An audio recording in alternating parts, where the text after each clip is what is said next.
Bueno, un saludo a todos nuestros amigos y seguidores de quienique.com. Bienvenidos de nuevo a nuestros espacios virtuales donde hablamos temas importantes para el país. Hoy con un tema muy interesante y es cómo cambia un poco el tema de la migración en Estados Unidos, específicamente a lo que se refiere con el pedido de asilo. Para lo cual vamos a tener aquí un invitado muy especial, John Sánchez, abogado colombiano, experto en migración y derechos humanos, quien nos va a estar hablando qué cambios está teniendo esta medida en este momento, cuántos colombianos están tratando de entrar a Estados Unidos bajo esta figura y qué efectos pues va a tener este nuevo cambio pues en la migración de Estados Unidos para los colombianos. Bienvenido, John. Cristian, muchísimas gracias a ti y a toda tu audiencia. Gracias por esta invitación tan importante. Bueno, el asilo pues es una figura bastante usada a lo largo de los años por colombianos en el exterior, por supuesto pues incluyendo a Estados Unidos en este caso que es lo que nos convoca.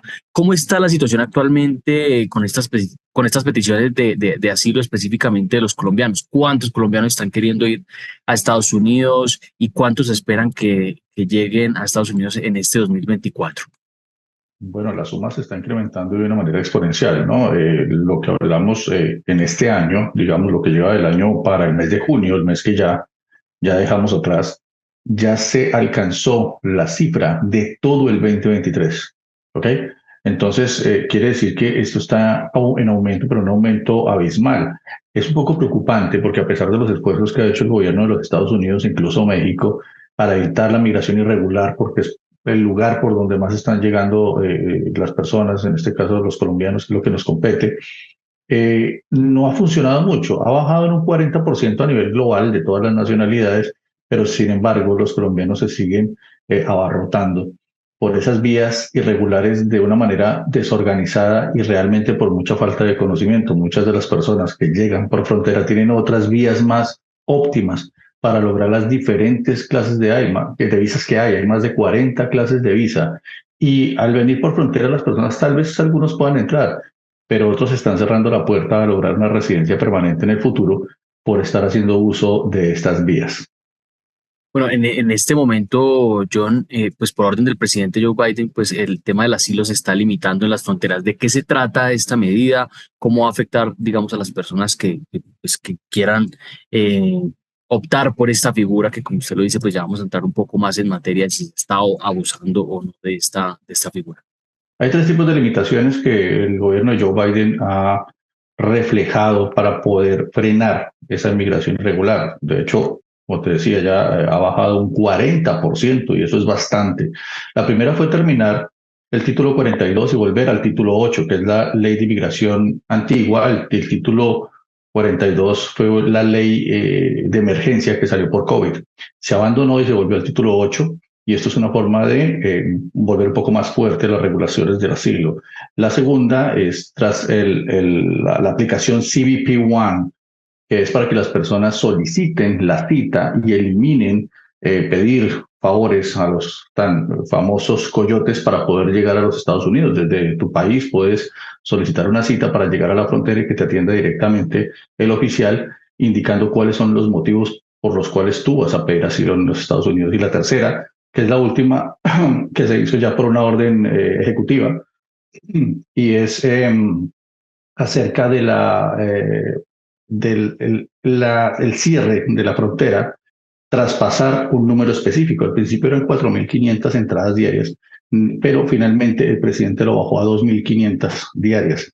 Cuando se cumple el límite de entradas, y esto es para todos los países, no solo para Colombia, entonces imagínate todos los países entrando, 2.500 personas diarias no es mucho, se logra rápido, y vuelven a abrir la frontera cuando el número haya bajado a 1.500.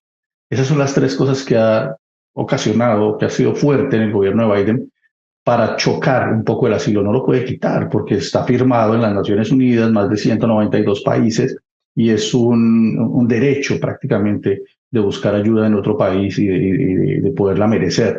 Pero sí pueden enfrentarlo y bloquearlo en cierta forma, que es lo que ha buscado este gobierno. 2.500 personas, pues por la frontera uno pensaría que son muchas, no diría que son pocas, más o menos en promedio. ¿Cuántas personas están llegando a la frontera y están digamos, pues enfrentándose, digamos, a esta cifra que nos estamos pues hablando en este momento? El número inicial de 4.500 personas se dio porque alrededor de ese es el número que llegan las personas diariamente. Pero Joe Biden Tremendo. justamente tratando de frenar eso, porque si daba el número de 4.500 a 5.000 era exactamente lo mismo. Era seguir procesando el mismo número de personas y tratar de que no subiera de ahí. Él lo que hizo fue bajarlo a 2.500 y limitarlo para desincentivar a las personas que sigan llegando a los Estados Unidos. Entonces, ese es el número básicamente real, sí, obviamente personas más, personas menos, pero el número oscila entre los 4.500 a 5.000 personas diarias entrando a los Estados Unidos. Obviamente, no todos entran, cabe indicar, ¿no? O sea, esto es el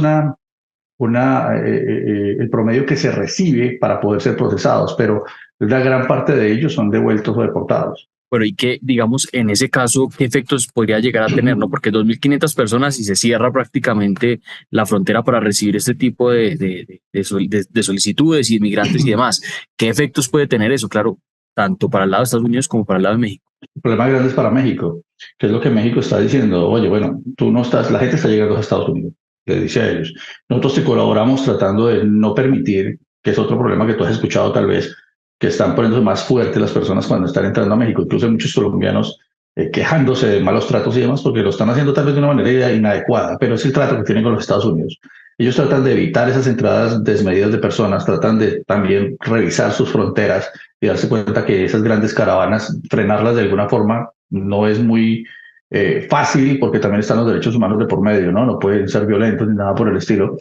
Pero realmente el golpe más fuerte lo está recibiendo México. Le está diciendo a Estados Unidos, oye, están llegando, van definitivamente a tu país, tenemos que hacer algo y frenar a esas personas es dejarlos en la frontera de México. Ya existió eso antes en el gobierno de Donald Trump y le llamaron el MPP. ¿Ok? El MPP, lo que era un programa que es, digamos, lo llamaron, su eslogan era Quédate en México. Y las personas se quedaban en México, armaban unas especies de tiendas para que estar ahí mientras tanto, mientras esperaban ser procesados por el gobierno de los Estados Unidos. Pero le ocasionó muchos problemas a México, mucha inseguridad, mucha violencia y pues que los cárteles se aprovecharan de las personas que estaban ahí. Digamos, en este caso, pues este cambio migratorio con esta directriz del presidente Joe Biden, ¿qué, qué cambios tiene, digamos, en teoría en positivo para los migrantes? Entiendo que también hay unos cambios en materia de separación de familias, que ya no se puede hacer tan así, se requieren más tratos humanos con los migrantes que lleguen a pedir el asilo. ¿Cómo es ese tema en específico? Lo primero que quiere el gobierno o que ha buscado el gobierno de Joe Biden es desincentivar la llegada por medio de la frontera con los coyotes. Ellos saben que hay personas que sufren de miedo, instigación, persecución en su país y que por ende tienen que llegar de alguna forma tal vez a buscar auxilio en los Estados Unidos. Por eso está tratando de buscar las formas de que las personas lleguen de manera organizada y con méritos para solicitar asilo. Muchas personas que llegan y dicen, no, lo que pasa es que en mi país tengo muchas deudas y por eso me vengo para acá. Eso no es para pedir asilo. Tienen que conocer de qué se trata el asilo, que es que la gente tampoco se informa desde nuestro país, desde Colombia, no solicitan una asesoría, no preguntan si son o no postulantes de esto y le dejan, yo les digo que el coyote es su asesor jurídico, ¿no? Y se lo dejan todo a él para que los traiga y supuestamente los ayude a entrar, cosa que no es realmente cierta. El coyote no tiene esa facilidad, esa facultad y nadie necesita de un coyote. Tú llegas a una frontera, te entregas al oficial, le expones tu caso y él empieza a procesar, te decide si te deja entrar para que solicites asilo o simplemente no tienes mérito suficiente. ¿Ok? Entonces, lo primero que ha hecho Joe Biden es desincentivar ese tipo de migración, que es lo más importante. Y lo otro que tú estás hablando, que están de acuerdo, hubo un problema en el gobierno de Joe Biden y fueron esos 500 niños que se quedaron sin padres, que fueron separados de sus familias y realmente después no se supo qué pasó con ellos. ¿Verdad? Eso fue una crisis horrible que ya quedó bastante marcado Estados Unidos con eso. Eh, Él lo que quiere es que nunca más se vuelvan a separar las familias de alguna forma. Entonces, muchas de las políticas que está usando son de reunificación. Por ejemplo, para los colombianos, él sacó un parol que es de reunificación familiar, ¿sí? Que le permite a las personas que tienen peticiones en Colombia que se aceleren un poco y puedan venir antes de que se cumpla el tiempo de su petición, los que tienen ese derecho. También, en cierta forma, cuando los procesan, ya no abren las familias, ya no rompen las familias, tratan de que estén unidos y que se procesen juntos. Ya es una política un poco buscando humanizar también la crisis migratoria en lugar de llegar a chocar, psicológicamente al migrante, porque los policías de ICE, ¿sí? Que ICE es la policía deportadora exclusivamente, utilizan muchos métodos para que el inmigrante realmente se devuelva. Te pongo un ejemplo, llega mamá, papá y un niño, ¿ok? Entonces dejan entrar, los procesan, pero sueltan primero, digamos, a la mamá y al niño, y al señor lo dejan adentro y lo dejan un mes, 2 meses, 3 meses, ¿ok? Para que la señora se desincentive, porque es muy difícil uno llegar solo con un niño pequeño a tratar de trabajar, a subsistir para comenzar a crear ingresos y la familia y los gastos que se vienen sin esa persona y pensando en qué estará, lo van a soltar, lo van a dejar, no lo van a hacer. Esas personas se desincentivan y el que está dentro solicita deportación. Entonces se van todos. Utilizan diferentes métodos o utilizaban. Ahora se trata de que esas cosas no se hagan porque también se están denunciando. Yo me gustaría que habláramos, digamos, de esos que usted señala como puntos clave de la orden ejecutiva, sobre todo, digamos, en lo que tiene que ver con las condiciones para que una persona pueda pedir asilo, digamos.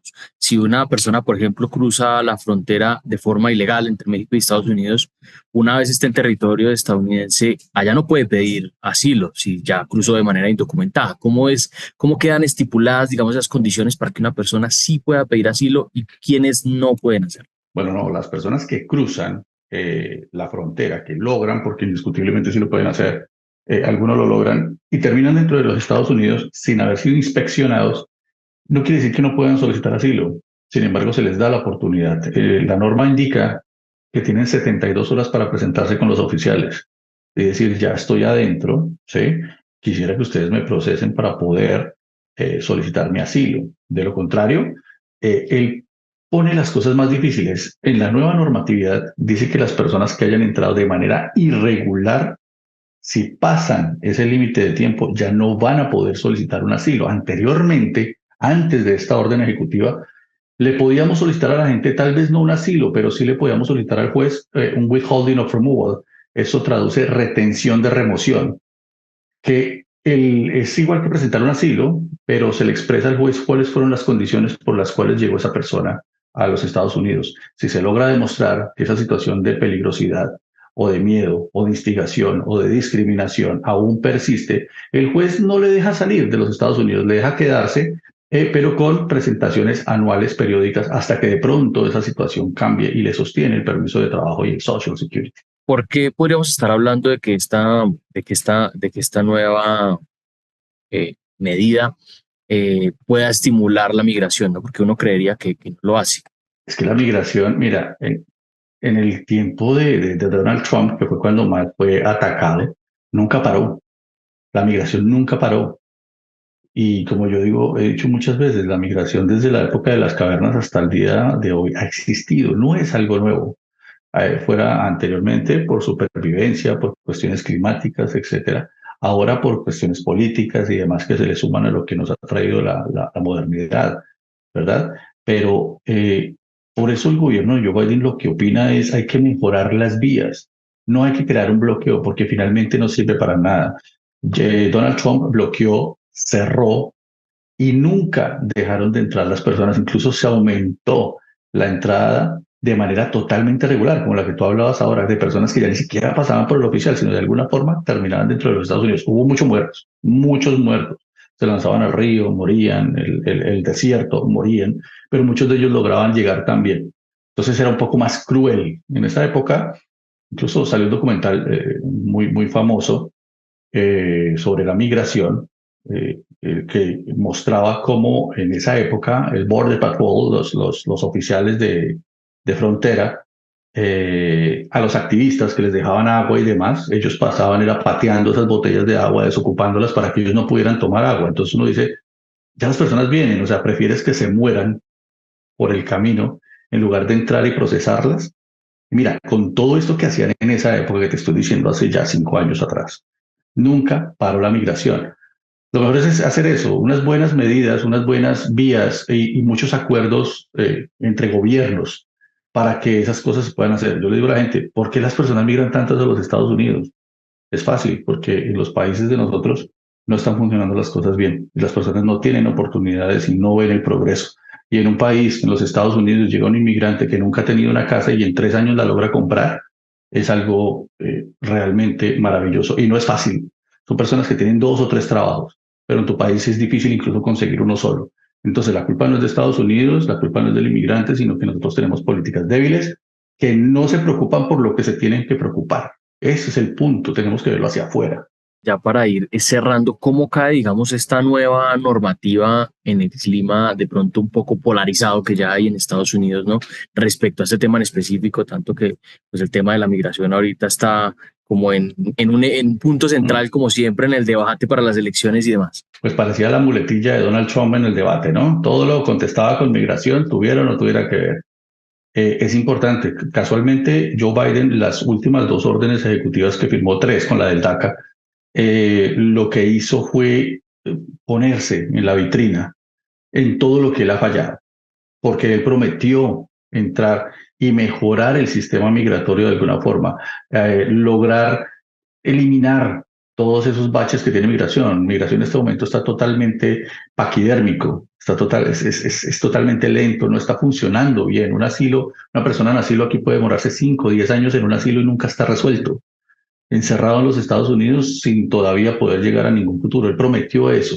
Como no ha hecho nada y él ha tenido siempre en su mano el Código Federal del Presidente, que es como se dictan las órdenes ejecutivas para poderlo hacer, entonces sacó unas como para poderse quedar en la vista de los votantes. Entonces fue una jugada técnica. Por el otro lado, podemos tener también a Donald Trump que aprovechando esto ataca diciéndole usted no ha hecho nada, el sistema migratorio está caótico y hay más problemas en los Estados Unidos, problemas de delincuencia, por ejemplo, que han subido porque las personas están en las calles como en Nueva York y demás, es porque el migrante generalmente viene y se sitúa en las mismas ciudades que poco que conoce. Si se dispersara un poco más, el problema sería menos y habría obviamente más trabajo, más oportunidades para todos. Pero también hay que pensar que hay que solucionar el problema, pero el problema no es atacándolo. Donald Trump también dijo que estaban llegando de nuestros países a los Estados Unidos todas las personas que estaban saliendo de las cárceles y centros mentales, donde no existe ni un solo estudio que indique eso es totalmente falso. ¿Sí? Entonces, ahí está, como tú lo dices, sobre la palestra pública, el sistema migratorio. Siempre, desde hace varios años ya atrás, ha sido como el derrotero. ¿Y por qué? Porque cada vez que nos vamos acercando, cada vez que es más caótico, nos vamos acercando a una reforma migratoria que se tiene que dar.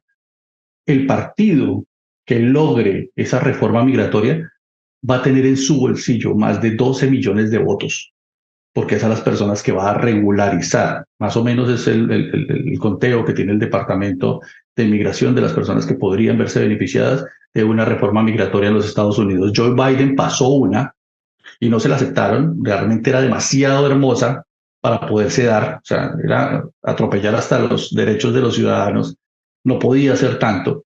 Y ahora hay una muy bonita que se llama Dignity, dignidad, y es bipartidista, tiene parte demócrata y parte republicana pero no se han puesto de acuerdo. Es buena, va a gastar plata a los inmigrantes, pero el inmigrante está acostumbrado a venir a pagar. Aquí no le da miedo trabajar y pagar. Pero es una promesa de que vas a tener residencia permanente, vas a poder volver a tu país y un camino a la ciudadanía por después de 7 años. Es muy bueno realmente. Los republicanos no han querido firmar, no han querido ponerse de acuerdo, porque donde lleguen a quedar ellos en los próximos comicios y si tienen todo de su lado, la podrían firmar y tendrían esa cantidad de votantes a futuro en su bolsillo. Bueno, muy interesante este análisis que nos presenta aquí en este momento. Solo ya, digamos, para terminar, eso quiere decir que según lo que estoy entendiendo, más o menos es que esta nueva medida, por lo menos a su juicio, es positiva, pero todavía es insuficiente, ¿no? Todavía falta algo más para el tema migratorio. Es totalmente insuficiente. Es un pequeño toque de maquillaje que no está cubriendo realmente la imperfección. Era solamente darse un poquito de ventana frente a los votantes y diciéndole a las personas, oiga, yo sí lo quiero hacer, pero no lo está haciendo de manera agresiva, porque el sistema migratorio necesita un cambio agresivo, ¿sí? Sino simplemente está tratando de hacerse ver por los votantes, justamente porque él sabía o sabe que la herramienta más fuerte que tiene Donald Trump en este momento para ajusticiarlo a él es la migración, así como él también puede estar en contra de Donald Trump por todos los problemas que ha tenido en este momento de índole legal, ¿no? Más de 88 cargos por los cuales resultó culpable.